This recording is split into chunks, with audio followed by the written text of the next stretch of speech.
sausage factory, so I'm grateful to welcome another woman to the stage, Rachel Brooksby! Hello, I'm just so fucking excited to be here in Brighton because I never get to go anywhere cool anymore because I reproduced.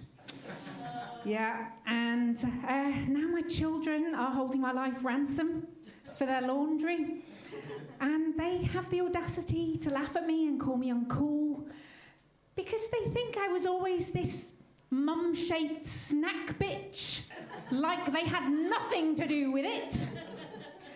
Actually, once upon a time, I really think possibly just for a little while, I actually was quite cool. Okay, you don't need to laugh quite so much. No, I did actually used to live in East London, in Hackney, when it was like the coolest, the hippest, the most up-and-coming place in the universe.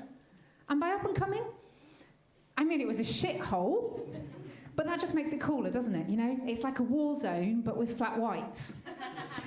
If you put it into Google Maps, it didn't give you any directions. It just said, really? You sure, mate? There was one of those roads that the name kind of gave you the heads up about what to expect. It's a bit like Death Valley or Snake Pass. It was locally known as the Murder Mile. For those of us that are metric, that is 1.63 kilometres of pure murder. Yeah, living the fucking hipster dream, honestly. You wouldn't have gone into any of the pubs back then unless you had a strong desire to join Britain First or bring your teeth home in a napkin. So a good night out involved heading to a private view at a pop-up art gallery in an abandoned laundrette that reeked of mould and over-ambition, set up by two of Hackney's finest hipsters. You're picturing them, aren't you? I can see that, yeah. His name is Atticus, and he went to Eton, and tonight he's wearing lederhosen. And his partner, she's called Nova. It's short for supernova. She doesn't have a surname. And she is rocking the wannabe stylist look, which basically means she looks like she put on a Velcro suit and danced very enthusiastically through a branch of Oxfam, picking up everything that caught. And you know what? Fuck, she looks amazing. And that makes me really want to kill her. And also it kind of makes me want to be her, which frankly makes me want to kill myself. When we arrived, Nova offered us some of her cheese. She makes it herself, in the bath. Out of breast milk. And we were all too British to say no. Yeah. And let's not say much about the art other than that tonight it consists of a Ouija board, Peppa Pig, and a grown man dressed as a baby. That's the end of that. I did have to leave in the end. I had a baby myself. Not in the gallery. Though I do think Nova might have done a live birth performance art piece at some point. Some of the local mums, they found out that I was bottle feeding. And that didn't go down too well with the Hackney breast arpo. Yeah.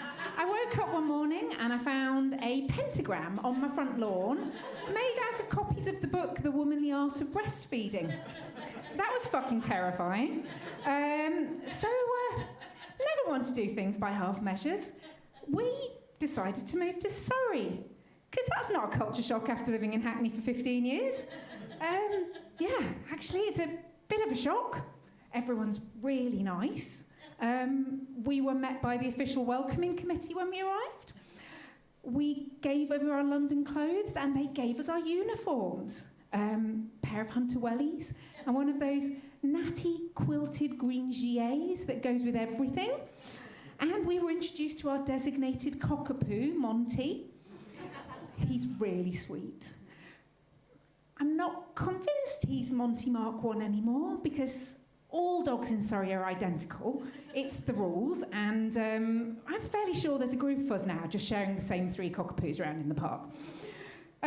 I did think that moving to Surrey might help make me a bit calmer, a bit more organised. You know, everyone there doing yoga and Marie Kondoing their knicker drawer.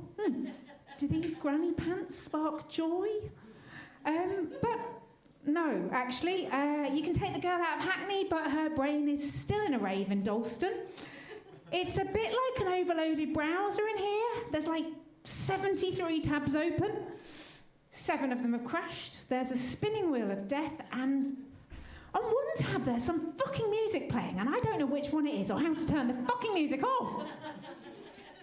So I did kind of think maybe I just needed to lean in, you know, embrace my Surrey life, start going to yoga instead of just wearing Sweaty Betty to go to Waitrose and buy sausage rolls. But, well, you know what? I kind of feel like maybe I'm just one midlife crisis away from packing it all in, moving to Margate and opening a feminist axe-throwing venue and microbrewery. Thank you very much.